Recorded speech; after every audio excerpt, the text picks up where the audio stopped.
43세의 나이에 사비 알론소는 우아하고 지적이며 규율이 철저한 완벽한 미드필더로 기억된다. 챔피언스리그 우승자이자 월드컵 챔피언, 흔히 축구계의 신사로 불려온 인물이다. 그러나 차분한 눈빛과 완벽한 패스 뒤에는 전혀 다른 이야기가 숨어 있었다.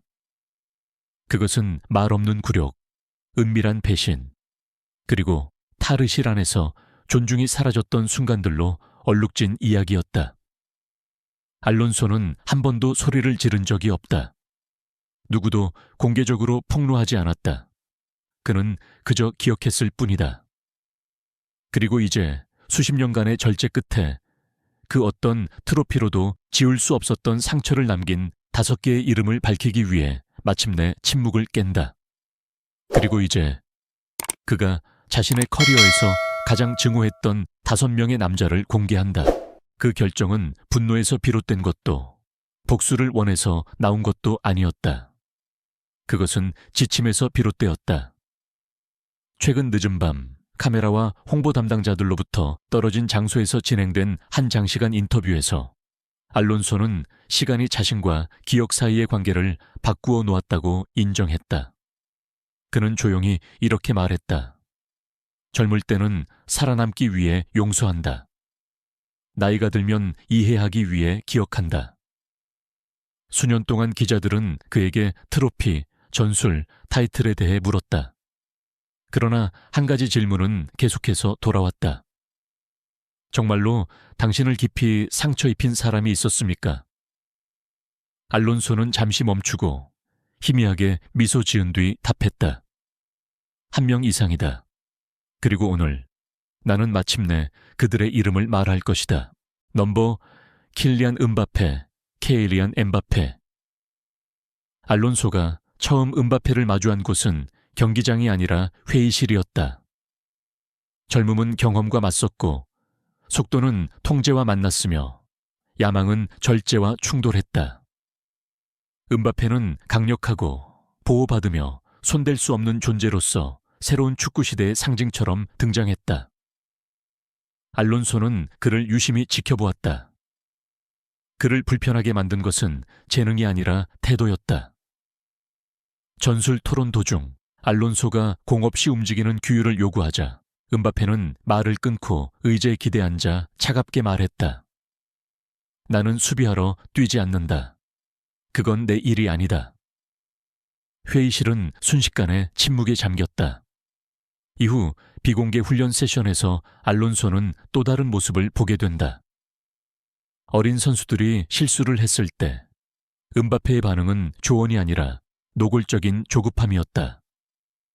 팔을 들어 올리고 눈을 굴리며 중얼거리는 말들이 이어졌다. 한 번의 패스 미스 뒤 그는 날카롭게 말했다. 경기를 결정할 수 있는 사람에게 줘. 알론소는 그를 공개적으로 컨프런트하지 않았다. 그러나 사적으로 그는 수첩에 한 문장을 적었다. 겸손 없는 재능은 균형을 파괴한다. 알론소에게 음바페는 개인의 힘이 집단의 존중을 압도하는 축구 세계를 상징했다. 그것은 라이벌 의식에서 비롯된 증오가 아니라 원칙에서 비롯된 것이었다. 그리고 질문은 남았다. 아무도 스택에 도전하지 않을 때 얼마나 많은 팀이 조용히 무너지는가. 넘버 4 조세 모리뉴. 알론소는 무리뉴를 두려워하기 전에 먼저 존경했다. 외부에서 본 무리뉴는 카리스마와 권위, 그리고 트로피의 상징이었다.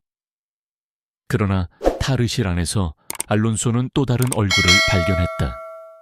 그것은 압박, 조작, 그리고 말 없는 충성심 시험 위에 세워진 모습이었다. 시즌의 중요한 구간 동안 알론소는 아무런 설명 없이 로테이션 대상이 되고 있음을 느꼈다.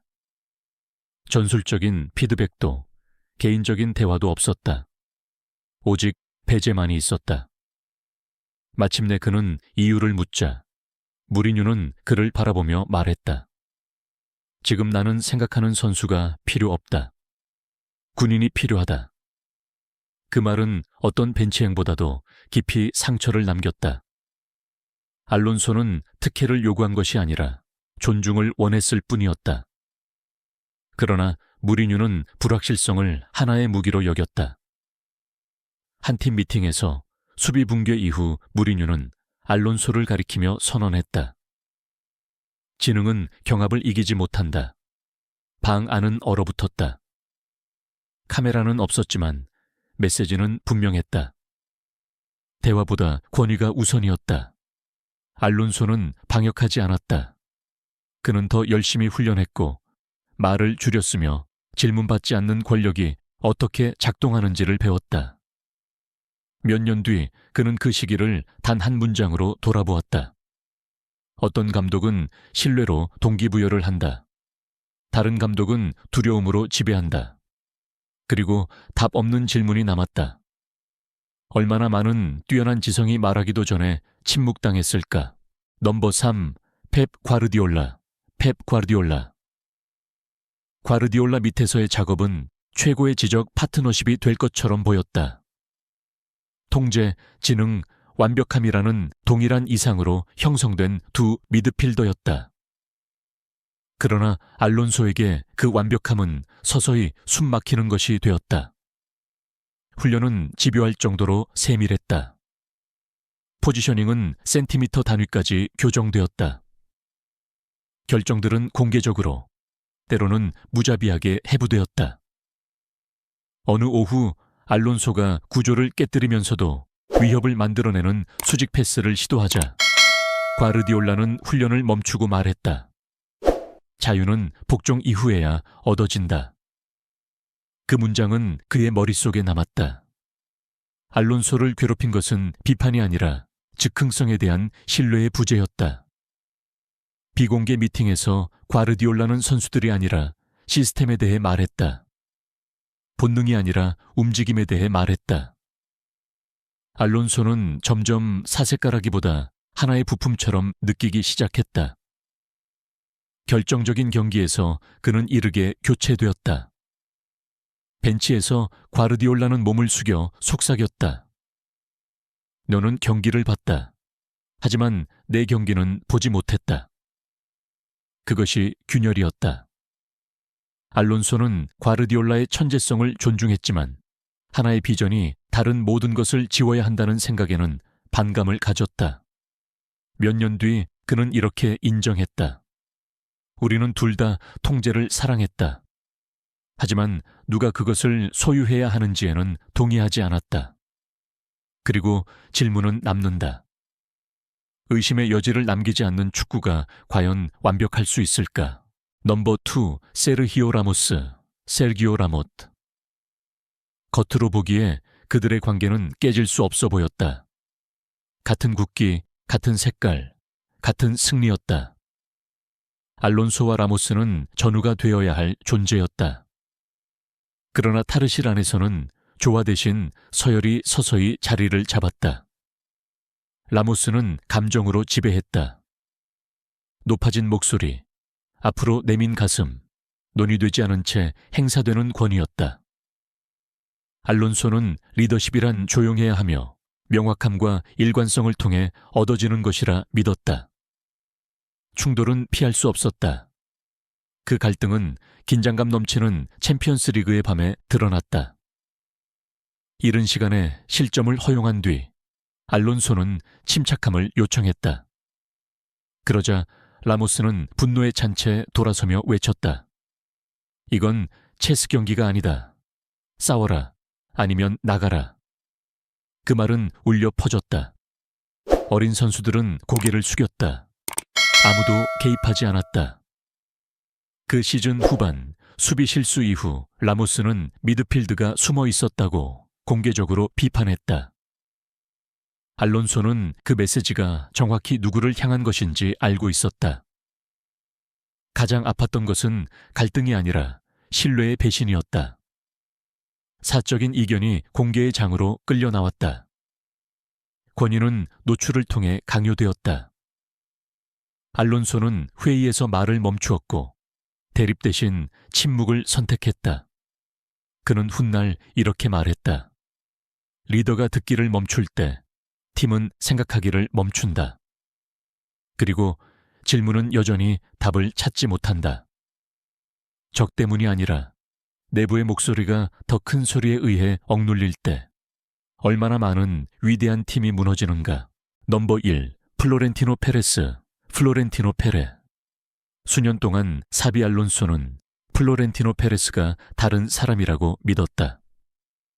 단순한 회장이 아니라 가치의 수호자라고 생각했다. 레알 마드리드를 품위 있게 섬긴 이들에 대한 충성, 유산, 존중을 말하던 인물이었다. 알론소는 그를 신뢰했다. 어쩌면 지나치게. 비공개 미팅에서 페레스는 반복해서 그를 안심시켰다.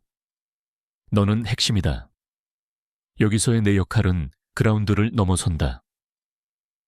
그 말들은 알론소가 가장 힘들었던 순간들 동안 그의 곁에 남아 있었다. 그러나 현실은 예고 없이 찾아왔다. 어느 아침 알론소는 스포츠 신문을 펼쳐들고 구단이 미래의 미드필드를 재편하고 있다는 기사를 읽었다. 새로운 이름들, 새로운 우선순위들. 그의 이름은 없었다. 전화도 없었다. 미팅 일정도 잡히지 않았다. 마침내 알론소가 페레스와 마주 앉았을 때 대화는 아분도 차에되지 않았다. 페레스는 차분하게 말했다. 이게 축구다. 감정이 발전을 늦출 수는 없다. 알론소는 말없이 사무실을 나섰다. 가장 아팠던 것은 결정 그 자체가 아니라 그것이 전달된 방식이었다. 거리감, 부정, 그리고 공감 없이 행사된 권력. 수년간의 프로 정신은 하나의 전략적 조정으로 축소되었다. 훗날 알론소는 씁쓸하게 회상했다.